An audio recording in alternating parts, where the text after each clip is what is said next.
Alright, another episode of Dad's Kitchen. Today we're making chicken Alfredo.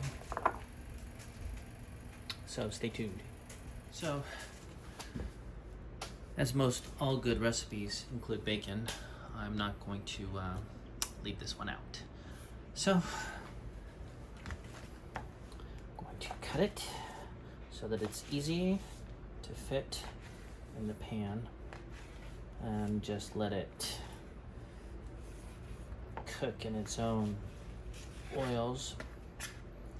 Gets very crispy, and then of course we'll drain it afterwards.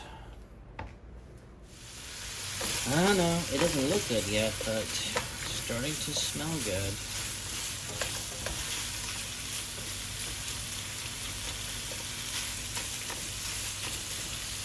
So bacon's about ready, it's almost done.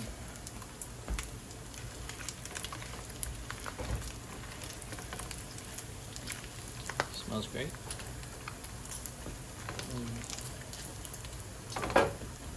Next we do some onions. Like last time, just chop up an onion. I'll do it this way, this way.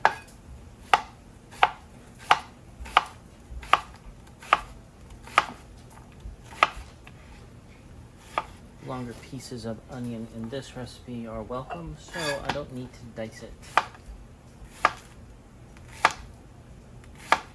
I will cut it a little bit smaller than this though, but not by a lot. So maybe like this. So we'll probably do 2 onions. Excuse you. Bless you. Alright, onions are chopped, and a little bit of oil. You know, the good kind. Don't tell Mom. And so we'll check back on these in a little while. Meanwhile, I think we should start on browning the chicken. Or maybe cutting it. Yeah, probably wait until this is done. Alright, in hindsight, I should have cut these smaller. So when you do yours, cut them a little smaller. Don't have to be diced, but smaller than this. This is like maybe double of what I want them to be. Alright, we got the chicken going in. Salt and pepper.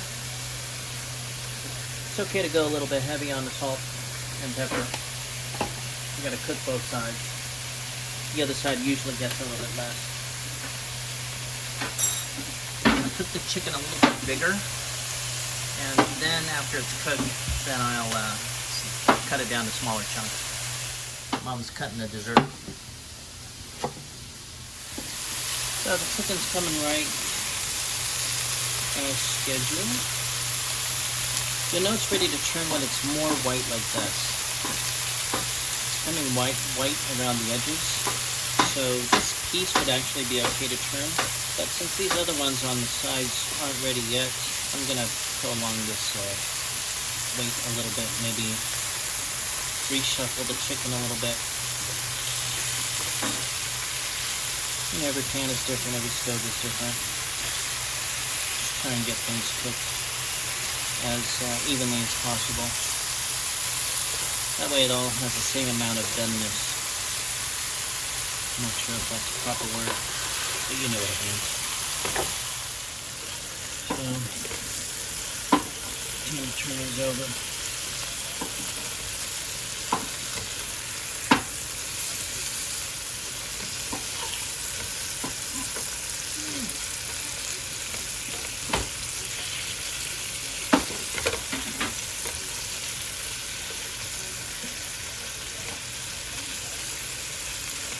So they're mostly cooked. We just gotta warm it up on the other side.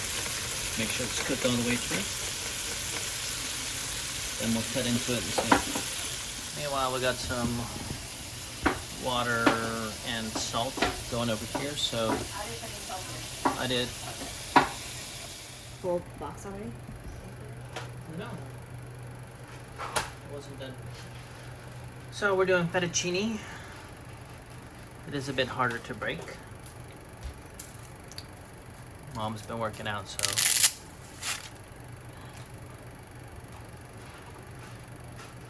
so for this batch, we're doing about a pack and a half.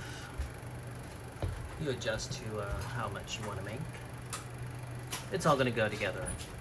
We're going to mix it all up in the end. Kind of like spaghetti.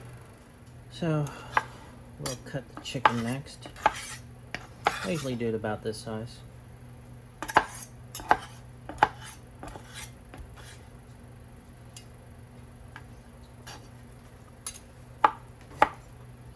Cook it first and cut it after to try and seal in some of the juices.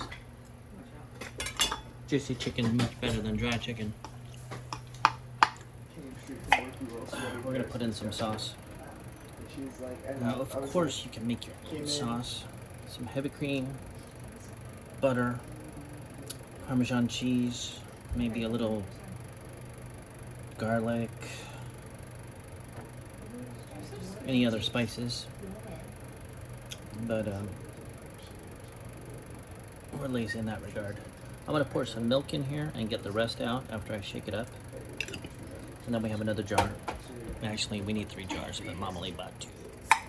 This other one is a little bit more creamy basil. So we'll see.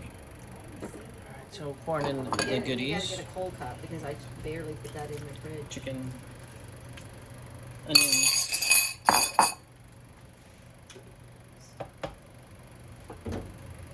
Stop eating bacon. I'm not eating the bacon. You are. No, but one piece. Honey, you've eaten more than one. Don't tell anybody. For believing somebody. Go clean some more. Go clean. Oh, don't you need So, another bag? this is pretty much everything. We have pasta going. It's just about done, and we're gonna add the sun-dried tomatoes. So I don't know if they have sun-dried tomatoes always available in your neck of the woods, but typically in the grocery store, next to the tomato section is sun-dried in a little package.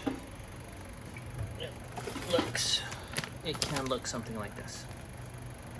And You want to put this in? they're dried, so they last a while. Yeah, go ahead, put it in. Don't put that much in. Just kidding. So we stir it up. When it gets hot enough, we'll turn the heat down and wait for the pasta to get ready. Add some pasta in, or maybe we'll just combine it with pasta when we're done. That way we have more room in the pan. But that's pretty much it. Alright, pasta's added on top, and just a little bit of mixing brings everything together. It would look good to put some cracked pepper on top, but I'll leave that to you. Maybe a little bit of green flakes of, I don't know, parsley or something. But yeah, it's pretty much done. And hope you enjoy. Hope yours is better than mine.